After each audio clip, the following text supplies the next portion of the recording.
I want to read Hebrews chapter 11. And I want to read just a couple of verses there. And those of you who know the book of Hebrews and know chapter 11 know that that is what we call the chapter of faith, or the hall of fame for men and women of faith. And so when you read chapter 11, it reads like here's all these great characters from the Old Testament, these men and women of God who serve God and who are called faithful men and women, who are called by their faith, who are examples of what it meant to trust God. And so today, I want to focus on Abraham. He's one of the ones that I keep coming back to in my life over and over again, maybe because I'm getting older, but also because he's someone who I think is not remarkable in the sense like David, who kills, Goliath and goes out to war and does all these things, and yet his life is incredibly remarkable. He's the one that's the foundation. He's the one that lays that foundation for the nation of Israel. He's the one that's called the father of faith. And he is the one that maybe sometimes we can kind of identify more with because he's more of a normal guy. And so we want to look at that this morning. And so I want to look at Hebrews chapter 11, verses 1 through 3. And then I want to read to you chapter 11, verse 8. And I want to just kind of tie that together with some parts in Genesis. Hebrews chapter 11, beginning with verse 1. Here's what it says. Now faith is the assurance of things hoped for, the conviction of things not seen. For by it the people of old received their commendation. By faith we understand that the universe was created by the word of God, so that what is seen was not made out of things that are visible. And then in the next few verses it talks about Abel, who by faith offered a more acceptable sacrifice than Cain. And then it talks about Enoch, who because he had such faith in God, did not see death, but he was taken by God, out of this world. He never experienced death. And then it talks about Noah, who, knowing that there was going to be a flood in the middle of a desert, builds a boat. He's never built a boat. People don't even know what a boat looks like in that kind of scale, in that time, and yet he builds one.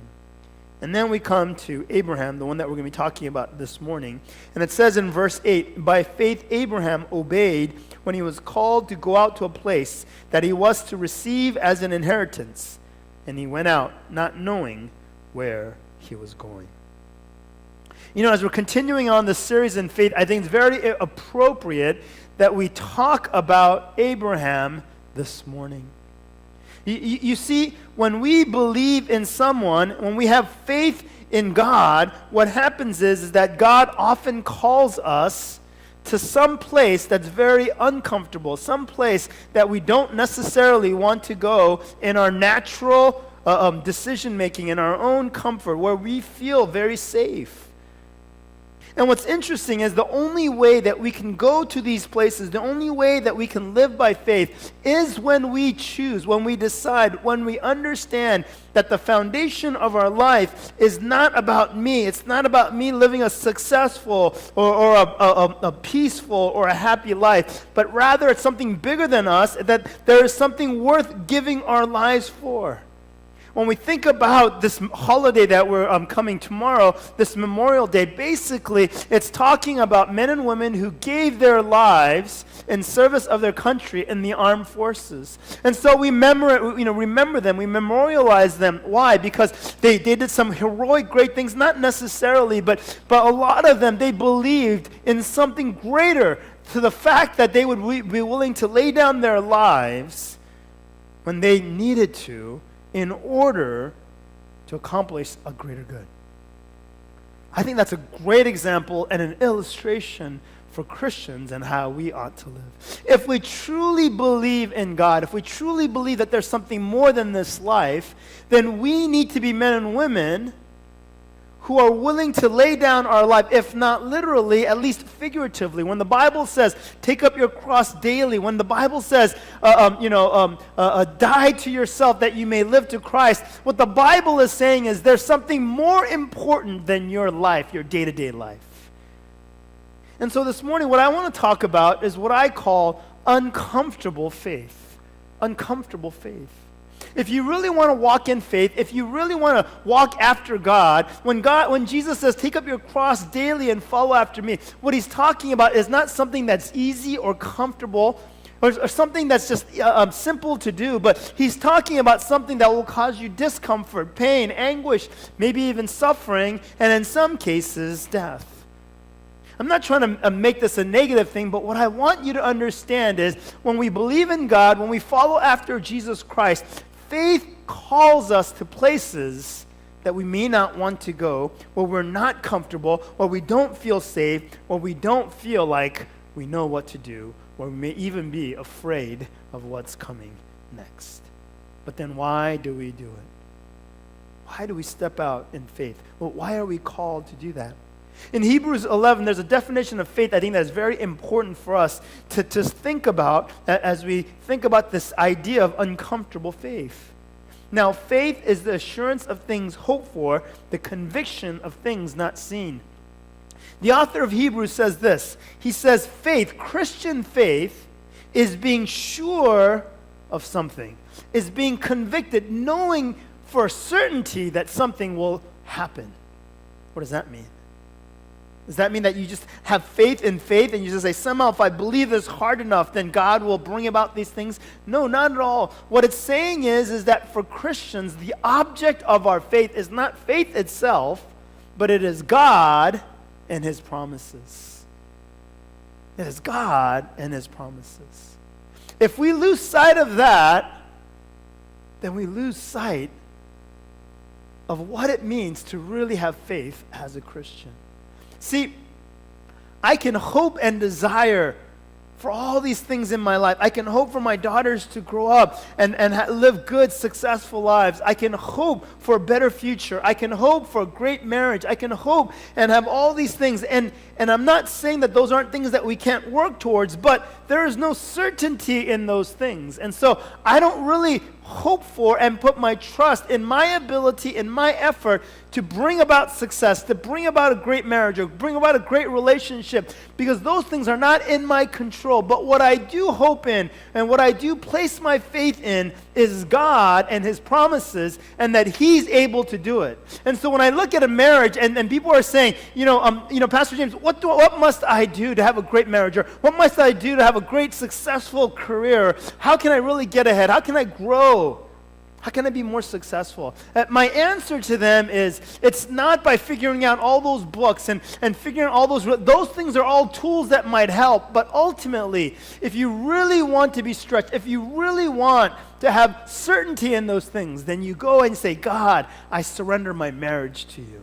I surrender my career to you. I surrender my success to you. I give everything to you, and it's up to you. And I put my trust in you, not in a relationship, not in a job, not in money, not in success, not in fame, but I put it upon you and the promises that you give me. And I know those things are a certitude because, God, you do not change, you do not fail, and you are the God that created all the universe, and you have all the power that's necessary. And so we can now have faith that is certain, that faith that is sure.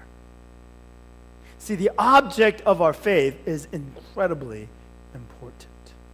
And so when we read about Abel, and we read about Enoch, and we read about Noah, and we read about Abraham, all of them eventually arrive at the place that my faith is not so much that I saw this vision and there's a flood coming, and if I just do what God says, that somehow I'll avoid that flood, somehow I'll get past that flood. No, the faith is that God said it, so I believe it. God's promised me that he's going to deliver me and my family, whoever believes in him. And so he stepped out and he said, I put my trust on you, not upon the fact that we're here in the middle of a desert, not upon the fact that it's never rained ever before in the history of mankind, not in the fact that we've never seen a boat, we don't know what it looks like, no one's ever built a boat, we don't understand the dynamics of how this heavy pieces of wood that I put together and covered with tar is going to float and somehow save us from a flood that I've never seen ever before. What it means to live out an uncomfortable faith is to trust God more than you trust yourselves, your circumstances, or even what you know. Now, I want to make sure that you understand the difference between blind, uneducated, simple faith and the faith that God's calling us as Christians. See, blind, simple, uneducated uneducated faith, it's not necessarily bad. Children have very simple faith, and God calls us to that.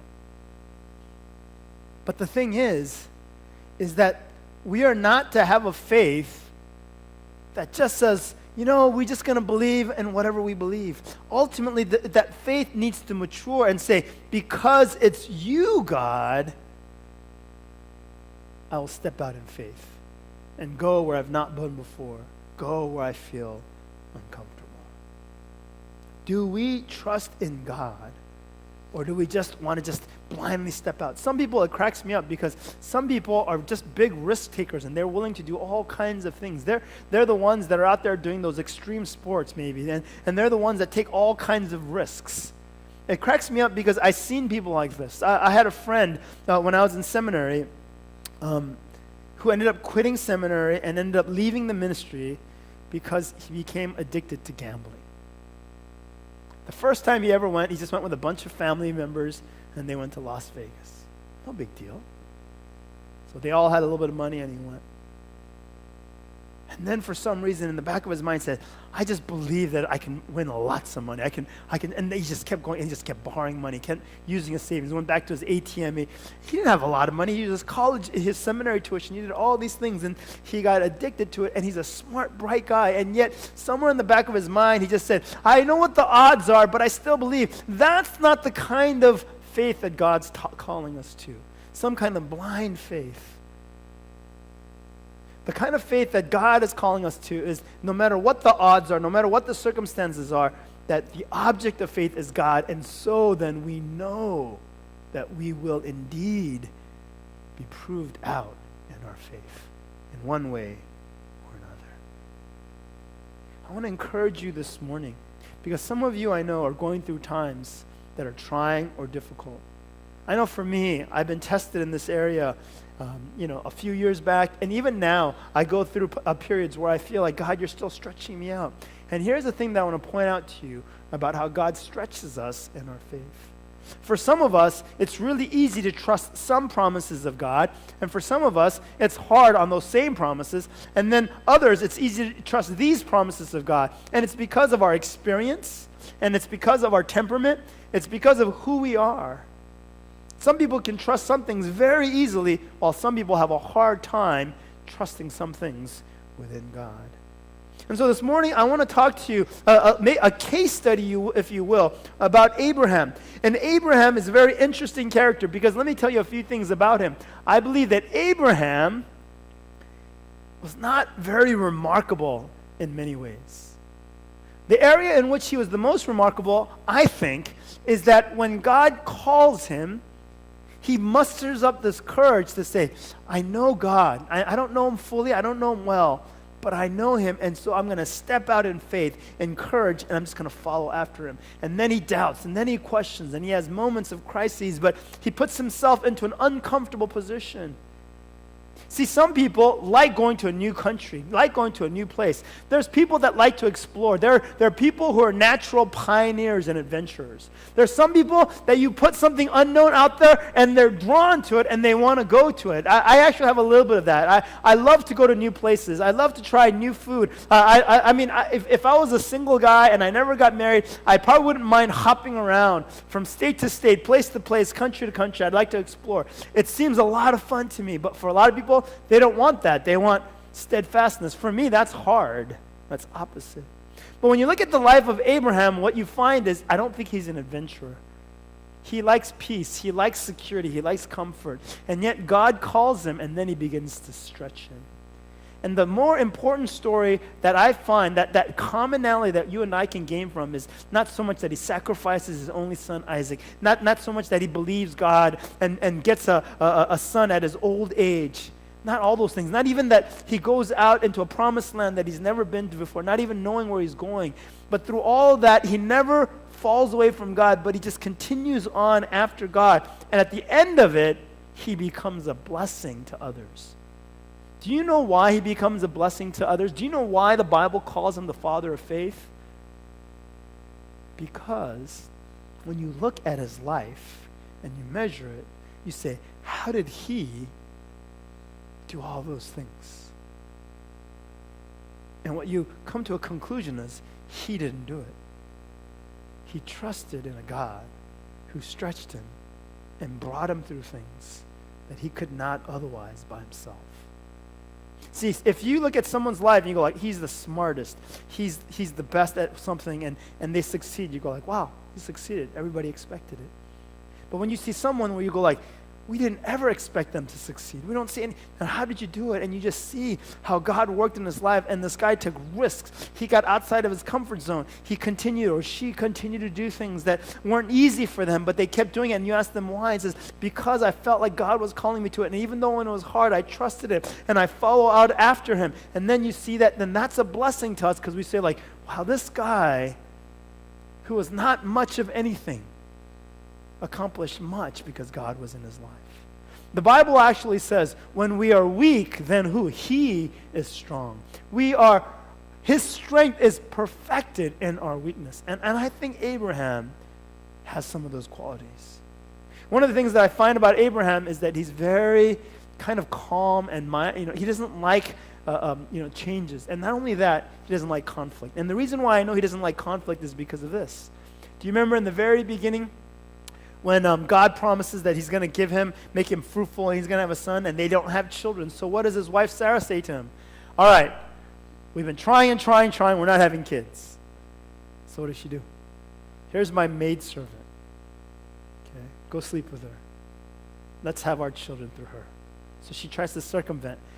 If Abraham is really, someone that follows after God, then he would say no. Even if he has to fight with his wife and say, no, we're going to wait until God fulfills his promise. But instead, he doesn't want to fight with his wife. He says, okay. I mean, maybe she was attractive. Maybe she was younger. I don't know. But he does it, and then they have a child, and then Sarah gets mad and then wants to kick them out. Remember? That's the way the story goes. Later on, when Lot, his nephew who he brought with him to this promised land, they're getting really prosperous. Basically, their flocks are all growing, and they're in the same area, and their herdsmen now are fighting with each other. And we're not talking about they're arguing with one another. We're talking about literally the word that's used there is that they're causing blood to flow. They're beating it on each other. They're having these turf wars, and it's pretty violent and vicious. And Abraham said, let's not there to be any quarreling between you and me.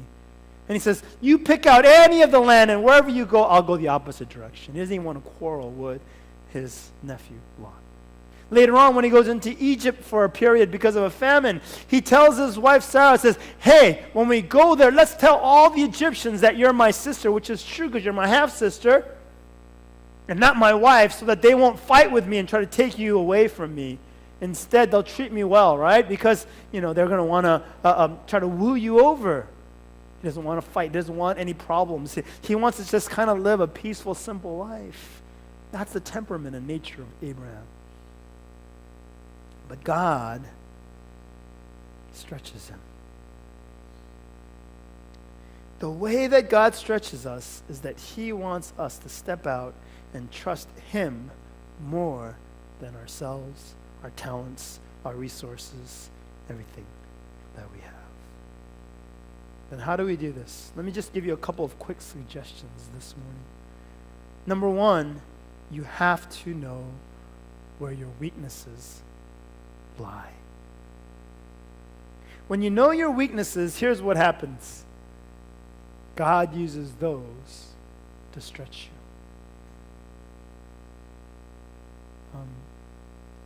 Where are you weak in? What are the things that you're struggling with? Oftentimes, God's going to say, look, I don't want anybody to say that it was because of you or your strength, but I want it to be said it was because of my strength. Do you guys remember when God comes along to this guy named Gideon, and he's a farmer, and God comes to him and says, I want you to go and overthrow all these guys that are attacking, and I want you to win the battle for me. And he says, who am I? I'm the least. And then he tests him and says, God, if it's really you, then make the fleece wet and the ground dry. And the next he says, wait, one more test, God, make the ground wet and the fleece dry. And he tests God and he says, okay, God, now I believe it's you. And then God tells him to take that, his yoke and all that stuff and put it away. And so he takes it and he burns it as an offering to God. I'm not going to go back to farming. And then he calls out all the people and says, we need to go to battle. God's calling me to lead you guys into battle. And to a man, all these men come, and like 32 32,000 soldiers come, but it's still nothing compared to the ones that they're going to go battle. And what does God say to Gideon? He says, you're scared, aren't you? And he's still scared with 32,000 soldiers. What he says? Well, everyone that's scared, send them home. 20-some thousand go. He says, that's too many still. I want you to go test them. Take them to the river and see how they drink. The ones that are not alert, the ones that are just like throwing themselves into the water, send them home. And he ends up with 300 out of 30-some thousand. He says, now you're ready to go battle. God makes Gideon weak. And he reveals his weakness. And can you imagine? I was afraid to go with 32,000. I was afraid to go with 3,000. Now you want me to go with 1% of what I had? But what does Gideon do? He still goes. There's going to be fear. There's going to be discomfort. Sometimes in your weaknesses, those areas where you're weak or where God brings you to a place of weakness, that's when God will now stretch your faith. When trials, difficulties, and suffering come, that's when you will be stretched. And I'm going to tell you that right now, because when those things come, you need to be alert. Instead of falling down, instead of failing, instead of running away and say, God, how can I possibly do this? And that's the answer. You cannot. He must. And it's at that time that God can do the most. The second thing that I want to point out to you is this: that you need to follow God rather than your natural inclinations to do the things that you want to do. You know, as a habit, we always do what's easiest for us. God creates us all with natural temperaments. If you guys ever do those temperament tests or Myers-Briggs analysis, those are all good, you know. Whenever I do premarital counseling, people who want to be married, I do these things, and it's amazing because they don't know themselves, a lot of them, and they don't know their spouse, and they don't understand how that's going to affect them in their relationship, because marriage is radically different than when you're dating and when you're all lovey-dovey, and when you're, even if you've been dating for years and years, it still doesn't matter. Once you get married, it's radically different. And to go through these temperament analysis is really good. And so there's natural ways that we behave. There's natural ways that God's created us to behave. Some of us are dominant, some of us are passive, some of us are logical and reasonable, some of us are emotional, some of us are touchy-feely. There's all these things, and I can't explain all those things to you, but you all have natural inclinations of how you function. Abraham had a natural inclination of how he functioned. The way that he functioned was he avoided conflict, and he gave in easily to what other people wanted, because that's the way that he functioned. And yet what you find is, every once in a while, he screws up his courage when he hears clearly from God, and he steps out, and that's why God commends him for his faith. If you go back and look at the most pivotal part of Abraham's life, it's after he has his son, the son whom he loves, Isaac, and God calls him one morning when Isaac is like 12 or 13 years old, and he says, take your son Isaac, whom you love, this comes out in Genesis 22, and sacrifice him to me on a mountain. Our natural inclination, our mind will say, no, that can't possibly be God. Why? Because God gave him to you. Of course not. Doesn't make any sense. But Abraham hears God clearly, and though his natural inclination is to rail against that, instead he steps out in faith. Doesn't even talk with his wife. And he goes and he takes him. There are certain times when things will make no sense whatsoever what God's calling you to do, what God's asking you to do. And it's at times like that that we need to really pray and think and figure out if that's what God's really calling us to do, and then screw up our courage and be courageous and do it. Abraham does it. And in so doing, what happens is he shows God what? God, you are the most important thing in my life.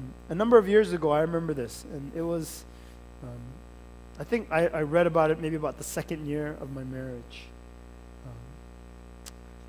This guy named Dennis Rainey was writing an article about it. And what he wrote about was, he said how they had, as they were getting married, he and his wife had written a contract saying that everything that we have belongs to God. When we do that, it sets the foundation for obeying God and following Him rather than our natural inclinations. What do I mean by that? Well, they said everything belongs to God. And so when they came to, struggle through things and they looked at it and they weren't having that much money and then they needed to tithe, they still said everything belongs to God, so we're going to tithe. When they had money and lots of things, they said this is all God, so we have to steward it, not just use it for whatever we want to use it for. That's literally what Abraham does. He takes that which is most precious to him and says, God, Isaac is your son before he's my son. He belongs to you first. I really want us to understand that. Even in a relationship, if you think about it, you have to say, before this person is my wife or my husband, they're God's daughter and God's son. It's not easy. I have to remind myself of this all the time because we live in a society where we say, this is mine, this is mine, this is due me, this is what I have, this is what I possess. But when we do that, it's much easier for us to step out in faith because we've already given it up to God. We've already given it to Him. The final thing that I want to point out to you is that when we want to really follow after God and grow in our faith, we have to follow Him outside of our comfort zone. It's one thing to say, everything is yours, God, but then another thing to say, God, you're telling me to go somewhere and do something that I'm not comfortable with, but I'll do it anyway. In the very beginning, when God calls Abraham, He says, leave your country, your people, your father's household, everything he's comfortable with, and go to the land I will show you. It's an amazing thing. Now, one of the great lessons that I learned about this is this. It's easy for some of us to do things. But when we really get outside of our comfort zone, that's when we're growing in our faith. For me, if God was calling me and saying, leave your country, your people, your family's father's household, it'd be relatively easy. I guess that's my temperament. That's kind of who I am. I like to wander. I like to travel. I like to go around. For me, it was easy to go to the East Coast with my family, with my wife, just the two of us to go out there. It was a lot of fun. To me, it was no problem. But when we were coming back from the East Coast back to California, I felt like God was calling us to it. But my wife wasn't really assured of it, and she didn't like changes that much. And so for her, it was a step of faith. But the thing that I learned at that time is that she stepped out of her comfort zone, and she grew in faith through that move. I didn't. But then when we got back to California, there was a ministry opportunity that I was supposed to pursue, but all those doors ended up getting closed. And then for her, she was now sure that we were supposed to be back, but then now I started doubting. And then I went through a period of 9 months where God started stretching me, saying, it's easy for you to go. Okay, I want you to just stay still and do nothing for a while, which is what's really hard for me. Do nothing for a while? And for 9-10 months. And the amazing thing was God provided finances for us, but for 9 to 10 months, I didn't serve, I didn't do anything. Nobody asked me even to come and speak or do any of these things. And it drove me crazy and drove my wife crazy because I was like, what can I do? What should I do? I just literally was like that. And it was hard. And for me, that was the time that it stretched me because it was not comfortable for me to sit still and let God move instead of actively try to find or create some opportunity for myself. The one thing that I see is that when we move out into this area of uncomfortable faith, what happens? God says to Abraham, leave your country, your people, your father's household, go to the land I will show you. And ultimately his promise is this, and then I will bless you. I will bless you, and you will be a blessing to all the nations of the world. That's ultimately the bottom line. Men and women, What's the goal of us stretching out in faith? There's two things. Number one, you grow. But what God wants to do through that is to use you to be a blessing to others. You cannot be a blessing to others as a Christian unless you're being stretched in your faith, unless you're living out your faith courageously, even when it's uncomfortable, even when it's against your natural inclinations, even when your weaknesses are being exposed. Because when that happens, then people look at you and they say, there's no way that this person should be doing what they're doing. There's no way they could be overcoming these difficulties, these trials, these tribulations. How are they getting through the suffering? How are they getting through these difficult scenarios and still with joy and peace? How can they do that? Because the object of their faith is not their circumstances, it's not their success, it's not security, but it's the faithfulness of God. I want to encourage all of you today. I want to encourage you to just really bring this idea of faith that is sure of things hoped for, that has a conviction of things not seen, because we believe in a God who is able.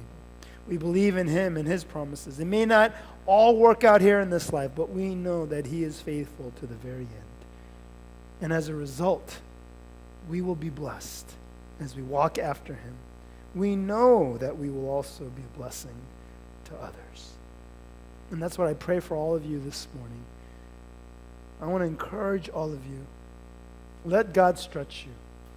Let God put you, even in your discomfort, to a place where you can be a blessing to others. That may sound strange, but it is true.